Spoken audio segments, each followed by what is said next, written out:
Isi mukwano gwange nkwanirizaako yonna gy'osinza obanga otuwuliriza weebale kwekuumira ku mayengo gano aga UG Update TV yonna gy'osinzira mu kasonda okola ky'amaanyi nnyo mukwano gwange gwali eyo ampuliriza.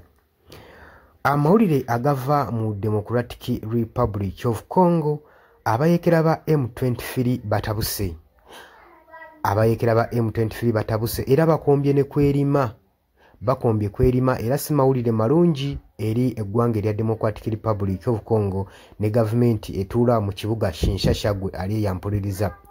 Oli ku UG Update TV gwagala otweyungako kirira wansi waliwo ekigambo subscribe kikoneko obeere ng'otweyungako osobole okuba nga ofollowinga byonna byonna ebigenda mu maaso ku mukutu guno. Musobole okuba nga muganyulwamu ku nteekateeka ze tubateekerateekera ku mukutu guno. Nammwe mukoze ky'amaanyi nnyo okuba nga mutubeereramu. Tubeebaza nnyo. Jjukira olunaku olw'eggulo nakuwadde amawulire agalaga nti eggwanga lya Democratic Republic of Congo gavumenti yaabo saako n'amagye gaabwe gagenze mu maaso ne gakola obulumbaganyi ku kibuga Goma. Ekibuga kye bamanyi obulungi nti nno kyawambibwa abayeekera. Kati okumanya nti nno gavumenti y'eggwanga eya Congo batumbaavu abali mu minisitule eyo. Lwaki njogera bwentyo banansonyiwa. Bakimanyi bulungi nti nno kino ekibuga itise city, si town, si municipality, si kyalo. Wabula itise city, kibuga era kyawambibwa gye buvuddeko abayeekera ba M23. Kati bwe kigenda maaso n'okuwambibwa kibalirirwamu miliyoni z'abantu abali mu kibuga ekyo. Kibuga kinene. Mwe muli ne airport. Tegeeza transportation routes ezisinga ziri mu kibuga ekyo. Kitegeeza emirimu gingi nnyo egy'amaanyi egiddukanyizibwayo, badiplomatic abaliyo bangi, n'abantu bannansi b'eggwanga erya DRC bangi. Naye bagenze ne bakwata ekkubo ne bakola obulumbaganyi ku kibuga ekyo kibamanyi obulungi nti nno kitwalibwa mu yeekera. Nga tebasoose na kulowooza nti bannansi b'eggwanga abalimu bagenda kuyisibwa batya. Wabula bo kasita bawamba ne bezza obuyinza. Kyo gavumenti eziina omululu ez'abannakyemalira talowooza ku kyagenda okukola kigenda kukosaani, kigenda kukosa bameka. Ye wabula kasita abeera ng'akiivinze ekyo ky'abadde ayagala. Kyekikulaga nti nno Felix Tshisekedi obukulembeze bwe bukubibwamu ebituli butunulwamu olw'ensonga nti nno talowooza nga mukulembeze kimala. Tali capable kubeera mukulembeze kubanga omutima gw'alina gwannakyemalira. Kyekino abayeekera kye bakomplainingako saako ne bano abaagala okujja okumuvuganya. Njukira bulungi nnyo Kabila yalangiridde okukomawo ku Lwokaano ng'agamba nti nno obukulembeze bw'eggwanga erya DRC ndaba nga abantu beetaaga nze okuteekayo enkyukakyuka. Can you imagine n'ekintu ekyangu kyamulema okukola ekyokutuula n'okuteeseganya n'abayeekera okusobola okuzza emirembe mu Democratic Republic of Congo. Weewaawo kulembeza asobola ateesa namuyeekera naye obanga olina kyoyagaliza eggwanga lyo. Bannansi bandi kitegedde nti bannansi abayiye omusaayi bangi, abaluuzinze ebintu byabwe ne bwe babeera bangi.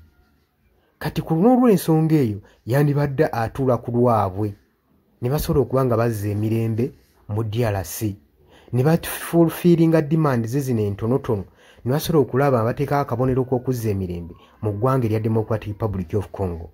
Naye bano kye baakoze ku lunaku olwokutaano olw'omukaaga bagenze bakwata amagye nga ab'omukago we beegattira mu kibiina omuli amagye ge South African, mulimu Tanzania, mulimu Malawi, mulimu South African troops bagenze ne bakola obulumbaganyi ku kibuga kino. Newankubadde baakoze obulumbaganyi tebasobodde kusakisidinga wabula damages baalesseeyo nkuyanja so nga n'abantu mu kitundu babatiisiza batandise dde okukwatamu obwabwe abadde baga nti nno obaolyawo batebenkedde emirembe kati mu kibuga kino Goma batandise okyabulira nga beeyongerayo mu mawanga amalala. Lwaki? Lwa nsonga gavumenti yagenze mu maaso n'okukola obulumbaganyi.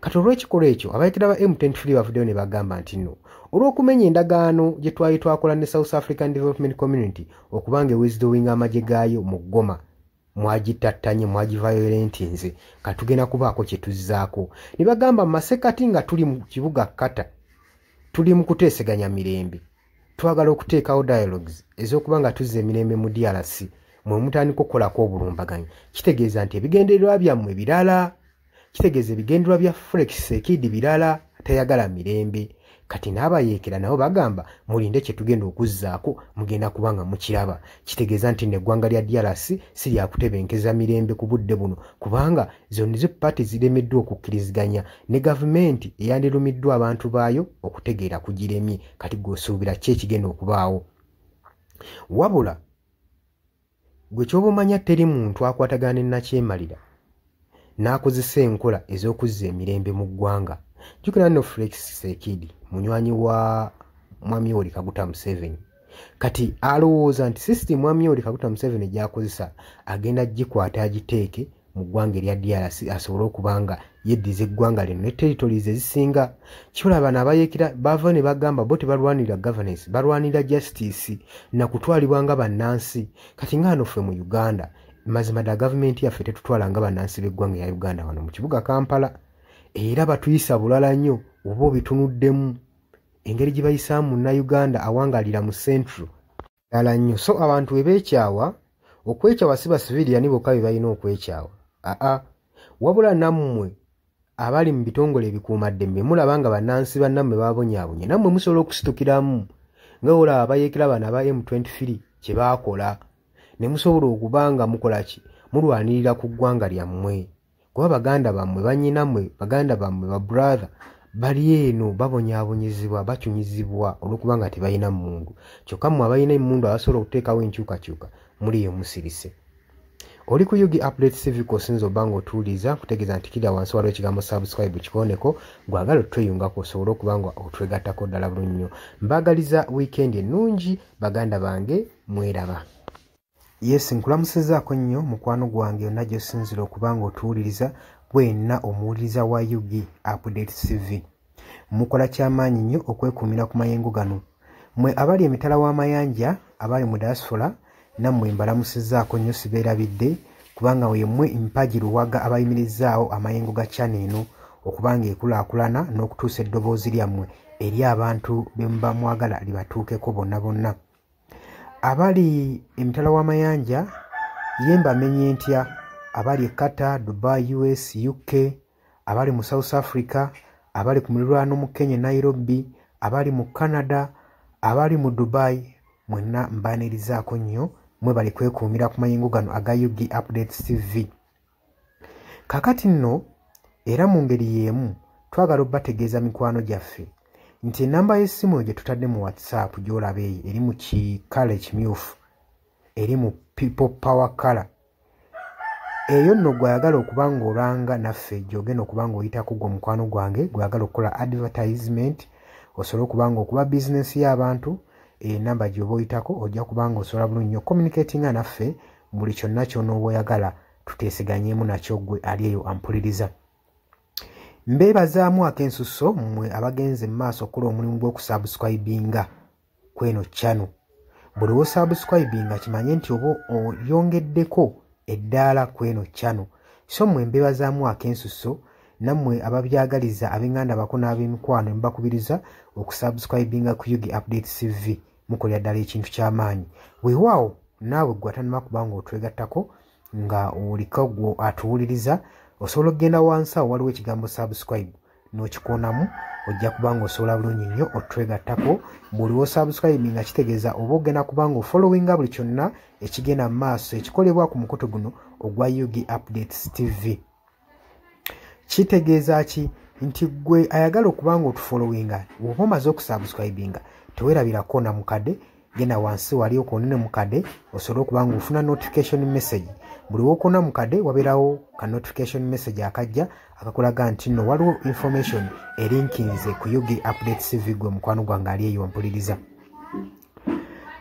ng'era we mbeebazizza ekyensusso nammwe abajja mu comment section mbeebaza mwebajja ne mukomentinga ne muteekako endowooza yammwe eri eggwanga ne mulitangaaza kubanga njagala mukitegeere lwaki mbakubiriza nnyo okujja mu comment section otangaaze omukulembeze ku kyekituufu kyateekeddwa okukola. Bangi tubalonda bulijjo ne tulowooza nti nno be basinga mu basinga. Leka kulonda mukulembeze wo oba mubaka we agenda obbakulembera gwe n'olowooza nti nno buli kimu agenda kuba akyemalirira. Kimanye nti nno omulonze bulonzi mukulembeze kukulembera oba kukulembera kitundu kyammwe. Mmwe bagenda okukulembera ye mmwe bagenda okuba ng'akiikirira bukiise eri yonna yonna mu gavumenti. So si kyandibadde kya bwenkanya omulekera obuvunaanyizibwa n'otamu advisinga. Ky'oba olaba mbakubiriza okujja mu comment section muteekewo endowooza zammwe musobole okutangaaza ku bakulembeze bammwe ku biki ebituufu bateekeddwa okukola. Bangi tubalonda bulijjo ne bagenda mu parliament nga babadde bantu balamu ne batuuka eyo ne bawuttaalirayo